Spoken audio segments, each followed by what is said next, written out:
মানুষ, পণ্য, খাদ্য, ঔষধ সবকিছুর প্রবেশ ও প্রস্থান ইসরায়েলের কঠোর নিয়ন্ত্রণে। প্রায় 2 দশক ধরে ইসরায়েলের চাপিয়ে দেয়া এক অমানবিক ও অবৈধ অবরোধের শিকার। উন্মুক্ত কারাগার বা ওপেন এয়ার প্রিজন শব্দটি কোনো কাব্যিক উপমা নয়। এটি গাজার প্রায় 23 লক্ষ ফিলিস্তিনির জন্য এক নির্মম ও শ্বাসরুদ্ধকর বাস্তবতা।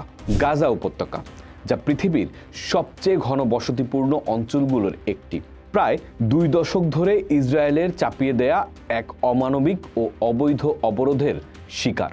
এই অবরোধ গাজাকে এক বিশাল কারাগারে পরিণত করেছে, যেখানে মানুষ জন্মায় বন্দী হিসেবে এবং মৃত্যুবরণ করে বন্দী হিসেবেই। এর দেয়ালগুলো কংক্রিটের নয়, বরং ইসরায়েলি সামরিক বাহিনী, কাঁটাতারের বেড়া, ড্রোন এবং যুদ্ধজাহাজ দিয়ে তৈরি, যা থেকে মুক্তি পাওয়া প্রায় অসম্ভব। 2007 সালে হামাস গণতান্ত্রিকভাবে নির্বাচিত হওয়ার অপরাধে ইসরায়েল গাজার ওপর এক সর্বাত্মক জল, স্থল এবং আকাশপথে অবরোধ আরোপ করে। এই অবরোধের মাধ্যমে গাজার সাথে বহির্বিশ্বের সমস্ত যোগাযোগ বিচ্ছিন্ন করে দেয়া হয়। মানুষ, পণ্য, খাদ্য, ঔষধ সবকিছুর প্রবেশ ও প্রস্থান ইসরায়েলের কঠোর নিয়ন্ত্রণে। গাজার অধিবাসীরা চাইলেই তাদের ভূখণ্ড ছেড়ে বাইরে যেতে পারেন না, এমনকি চিকিৎসার জন্য বা উচ্চশিক্ষার জন্যও নয়। হাজার হাজার শিক্ষার্থী বিদেশে পড়ার সুযোগ পেয়েও গাজা ত্যাগ করতে পারে না।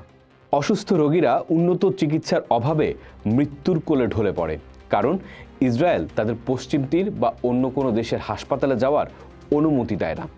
এটি একটি সম্মিলিত শাস্তি, যা আন্তর্জাতিক আইনের অধীনে একটি যুদ্ধাপরাধ। এই অবরোধ গাজার অর্থনীতিকে পরিকল্পিতভাবে ধ্বংস করে দিয়েছে। একসময় গাজার কৃষি ও মৎস্যশিল্প বেশ সমৃদ্ধ ছিল, কিন্তু এখন তা ধ্বংসের দ্বারপ্রান্তে। ইসরায়েল গাজার কৃষকদের জন্য একটি বাফার জোন তৈরি করেছে, যা তাদের নিজেদের জমির একটি বড় অংশে প্রবেশ করতে দেয় না। সমুদ্রে মাছ ধরার সীমাও কঠোরভাবে নিয়ন্ত্রণ করা হয়, যার ফলে জেলেরা তাদের জীবিকা নির্বাহ করতে পারে না। কলকারখানাগুলো কাঁচামালের অভাবে বন্ধ হয়ে গেছে, বিদ্যুৎ ও পানির সরবরাহ নেই বললেই চলে, এবং বেকারত্বের হার বিশ্বের সর্বোচ্চ। এই অর্থনৈতিক পঙ্গুত্ব কোনো দুর্ঘটনা নয়, এটি ইসরায়েলের একটি সুচিন্তিত নীতি, যার উদ্দেশ্য হলো গাজার জনগণকে এতটাই দুর্বল ও নির্ভরশীল করে তোলা যাতে তারা প্রতিরোধের কথা চিন্তাও করতে না পারে। গাজার মানবিক পরিস্থিতি বর্ণনা করার মতো ভাষা খুঁজে পাওয়া কঠিন। এখানকার অর্ধেকের বেশি মানুষ শিশু, যারা যুদ্ধ আর অবরোধ ছাড়া আর কিছুই দেখেনি।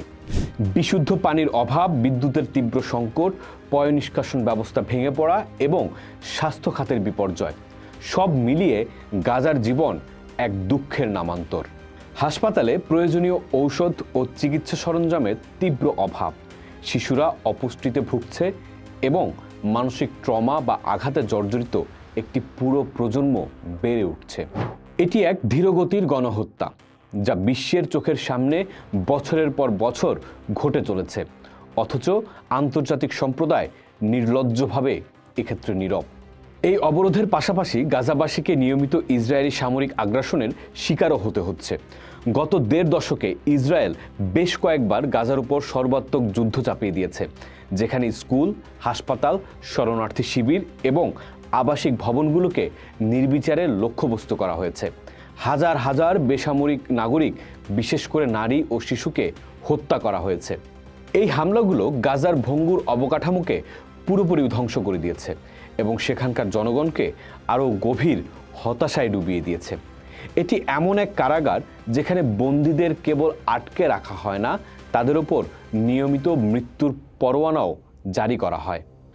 গাজা তাই কেবল একটি অবরুদ্ধ ভূখণ্ড নয়, এটি জায়ানবাদী দখলদারিত্বের সবচেয়ে কুৎসিত ও অমানবিক চেহারার এক জীবন্ত প্রদর্শনী।